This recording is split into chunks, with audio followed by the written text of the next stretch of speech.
Hey everyone, and welcome to episode 6, as requested by this guy, of our Chasing the Checkered video diaries. If people don't know, which they should, this is Mr. Shark Racing, Kyle Kramlich, visiting The from shark. Maine, Yes. the Shark, visiting from Maine for a couple weeks, so I was like, yo, you have to come on my show. I mean, how can I not? And he reluctantly agreed to come on, so here we are. Yeah. So we're gonna do some rapid fire questions with you. I call them not so rapid fire questions, but we'll see how you take them. Okay. We'll see how I swim through the water. He hasn't even seen these questions yet, so this is gonna be fun. He knows like one, but we'll see how it goes. Cool. All right. Question number 1. You're in the hot seat now. I don't know. So this one isn't bad. So you're not out in Maine anymore. You brought your car somewhere else. I did. Across the country, I did. out to Michigan. So can you tell us a little bit about why you are out in Michigan, what you're studying in school, and why you left Maine, man? Why you left us? Well, I go to Fair State University, which is a four-year university, and I'm in the automotive engineering program. And I originally left to go to school, and we have to do an internship. And I ended up getting one at General Motors, and so I was working out there in the We have Chris Case and Brendan Lazat being nuisances in the studio right now. Over on the couch over there. They like to be cuddled up together. But no, I was out at GM working at the Global Propulsion Plant, which is their engine dyno plant. So I was working out there over the summer. Ended up finding a local track out there. Checked it out and read the rules, and my car fit the rules. And since I'm gonna stay out in Michigan, said, hey, why not? Fuck it, bring the car out. And hauled it out 20 hours straight through the night and made it out there. And the racing out there, I really like it. They don't have any mirrors, no spotters, so it's just kind of you and then the other drivers. And honestly, you think it'd be a shit show, but it's actually really respectful and it's a lot of fun racing. Yeah, and then one sticker that was still on your car when you brought it back out was the Chasing the Checkered. Checkered. On both sides, both C pillars, still there. Still there? Still there. What? Even when it gets wrapped, it's not going to still be there though. Is it? No, yeah, it's still gonna be there. Still gonna be there? What? It's not even a wrap. It's just a really. Oh. Connor said it's the longest decal he's ever done. And then you talked a lot about going to a different track. Yeah. So what are some of the, like you said, no mirrors and no spotters, stuff like that, but what are some other similarities and differences between, like, let's say comparing it to like Beech Ridge, as far as like the track goes? It's a 3/8 mile progressive banked high bank track. So it's a lot like Lee with the distance and how it's a little different how you drive it. You got to drive it like Beech Ridge because the corners are so tight. It's kind of like a Martinsville corner. I don't know if anyone that knows me saw the qualifying videos that I posted when I was out there, but you got to really slow down for the corner because if not, you're just going to wash up. And they have a wall that goes around all the way to turn 2 pretty much. Yeah, I don't want to hit that. Yeah, you don't want to end up No. in there. But it's actually a really fun track. Don't go on the bottom lane coming off of turn 2. There's a huge pothole. Hit it once in practice, about broke my tooth. Oh my gosh. Biting down. No, it's a really fun track. It's a really momentum track like Beech Ridge. So if you can get your car working up high, you're gonna go places. Hopefully to the front. Sounds like a fun place to see a race at. It is. It's with the progressive banking, it's not just like a flat kind of like Lee like this. It's more like a C.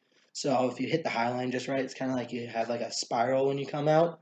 And if you hit that just right, it really like shoots you out. It's one of the funnest feelings I've had in a car. So.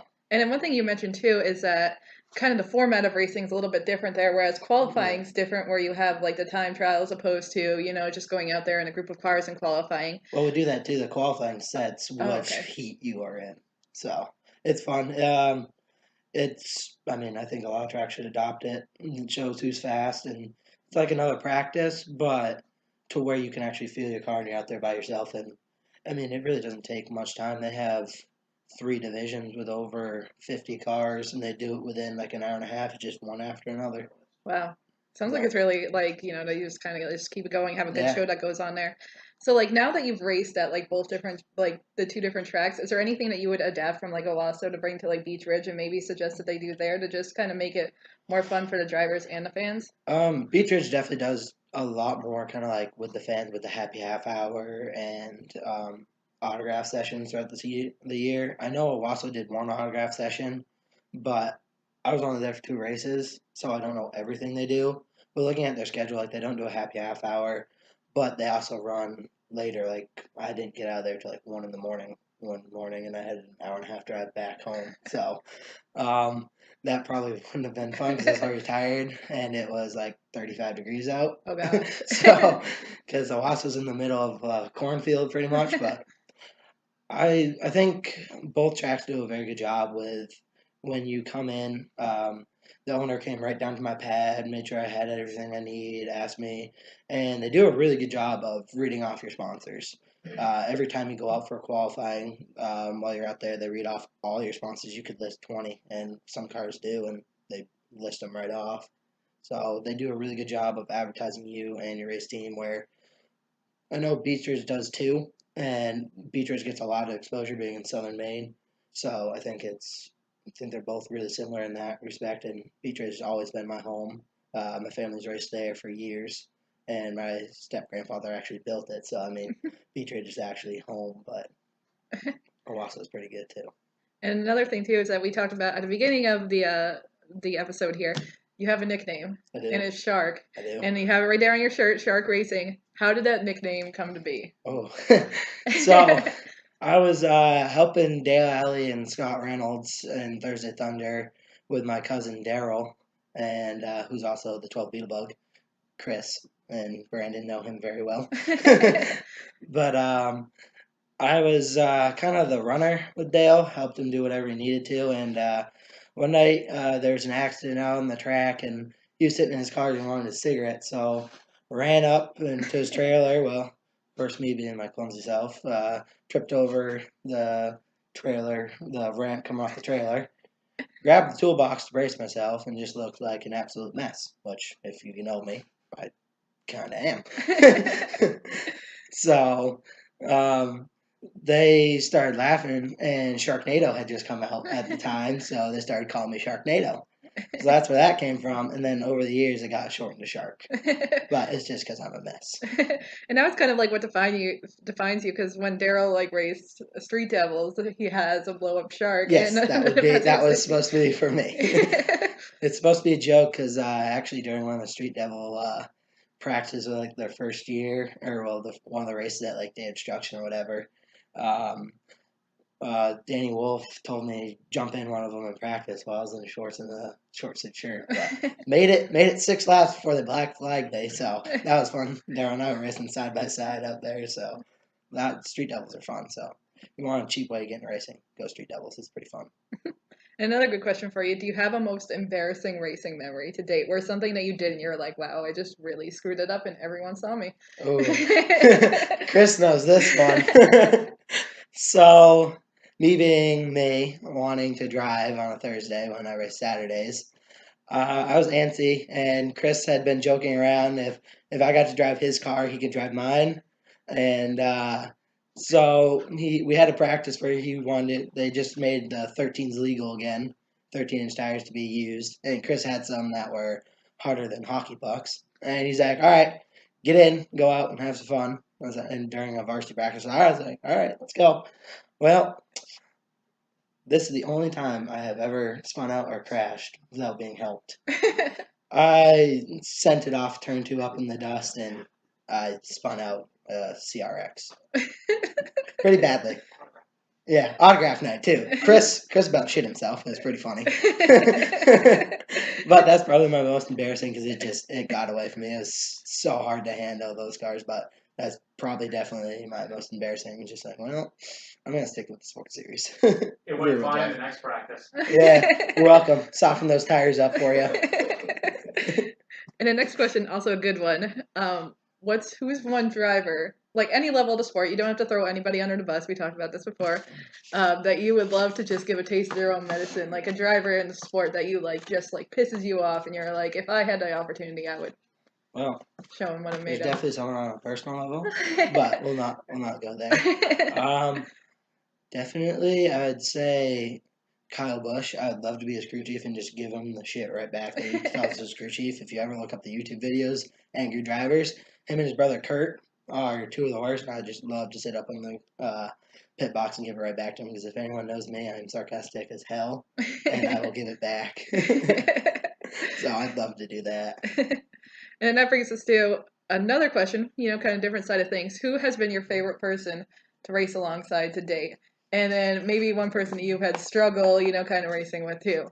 Probably one of my favorite people racing with is my cousin Sanford. We raced together in Mad Bombers. That was fun because our whole family was there, and on multiple occasions we got to go side by side for lap after lap, switching positions, and that was really fun and really cool for me. So that, and then what was the second part? Someone that has kind of like posed a challenge to you while you were racing. I'd just say a lot of the veterans in the sports series, like, just try not to screw up and not to get in them, and just earn respect. I know Frankie Ware is definitely hard to drive against because he's really good, and so I know Frank and I have had a couple, not really run-ins, but just where he definitely shows his veteran status over me, and that was fun getting the race, and I did pass him, but passed him back pretty shortly afterwards. So that was fun racing with Frank and all the guys in the sports series, and Sally, when she raced, she was really hard to get around, and so that was probably fun and really good learning moments. We talked about it a little bit earlier, but what are your plans for the 2019 season? How's the car coming along? And I know you just like kind of unveiled like what your car's going to look like in 2019, but have you like started to work on it a little bit so far? The car's all stripped down out in Michigan. I haven't really done much. I got the new body for it, so when I go back out in a week or two, gonna get that on. I've done a lot of maintenance and part swapping and stuff like that from what we learned from running Owosso. So the plan is to run Owosso in the 2019 season, full season, and still looking for sponsor help. But I mean, I gotta find that out there, not here. But yeah, if you guys don't follow me on Facebook or Shark Racing on Facebook, we unveiled our paint scheme last week for Christmas, and it is a breast cancer awareness car in honor of my mom, who is a survivor and is 1 year free of cancer. So it's not just for her; it's for everybody that's a cancer survivor, and just to show that we're not forgetting about you. You don't just get 1 month out of the year. Everybody's thinking about you all the time, and to keep fighting. So definitely racing with a cause. Exactly. I like doing that. In the past, I've done my No Soldier Left Behind, which is a high school project that I did, raising money for the Wounded Warrior Project and stuff like that. So I definitely like to have a cause and have something meaningful on the car so people can relate. So. And then what is one track that you've always like wanted to race at but have never gotten a chance to? Like it could be any level of sport, from like, from like local tracks to, places where like NASCAR races. I really like Darlington. I got to go down there this year for the Cup race, and I would love to take a couple laps around Darlington in a Cup car. I'd absolutely love to do that. That'd be awesome. That's like such one of those classic tracks that like I feel like you need to get to like at least once. Exactly. It's a lot of fun. Tickets weren't that much. We only paid, I think, $105 for the weekend, like 3 days per person for a ticket, so it was not bad. Everybody down there, Southern hospitality is great, and just I sat in turn 1, and you can see the whole track. It's really, really cool. I'd love to go and race down there. And another question too, which is it's a good one too, like coming from a driver's perspective. Like, what's one of your biggest pet peeves on the track that like other drivers do that just like really gets under your skin and pisses you off? I'd say like I get you trying to get everything out of your car, but like what they say is not your night, not your night. So don't be going down in the speed bumps trying to make a pass when someone's already cleared you, or like hit them so they can't get by you, even though they're already by you. I get everybody's racing for like the position, but again, don't try to screw everybody else's night up because you're trying to drive over your head. I mean, I've been called guilty for that, but I've never. The only time I've gone down the speed bumps is to avoid wrecks.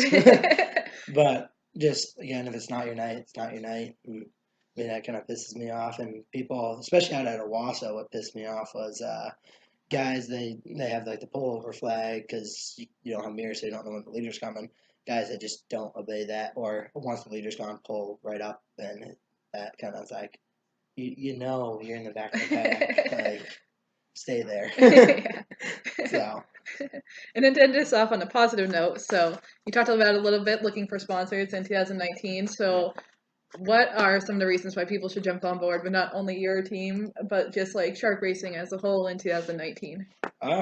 We have a lot of, or I have a lot of ideas for sponsors out there in Michigan, but I mean, I do all the work on the car myself. I really don't have anyone to help me. I do everything on it. I do setup, driving, like haul it to the track, and I just kind of feel like I'm homegrown. Like I don't have all this money to pay someone to do it or have all these fancy like tools and lifts and everything. I do it off jack stands, which I know a lot of guys do, but I mean I do it while I'm hitting the books, which it's kind of hard. You get like 1 to 2 days to work on it, and then gotta just keep going and try to find a way to make money. Because I mean, a lot of people do work while they're at school, but it's definitely tough to do. So just that, and then you'll always be shown in like a positive light. The way I try to carry myself in the pits, not trying to do anything stupid on the track, just always being a positive light, and then knowing that you're helping a good cause with breast cancer. Because I want to do a donation thing this year,